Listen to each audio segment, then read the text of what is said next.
Here's how to measure straight stairs for carpet runners to ensure the perfect fit and a professional finish. All you need is a tape measure. Step 1. Measure the width of the step.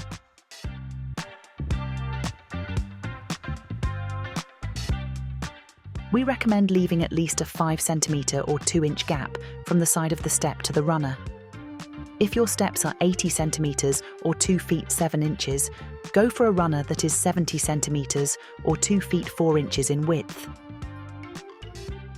Step 2.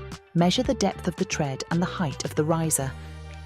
The tread is the horizontal part of the step where your foot lands. The riser is the vertical part of the step, directly beneath the next tread. Once you've measured the tread depth and riser height, add the two numbers together. Step 3. Count the total number of steps on the stairs. Our staircase is 9 steps, but a standard staircase would have 13 steps. Step 4. Multiply the measurement by the total number of steps. Take your earlier sum of the tread depth and riser height. Then, multiply this sum by the total number of steps in your staircase to get the full length required for your carpet runner. We advise adding 10% length to ensure full coverage of your stairs.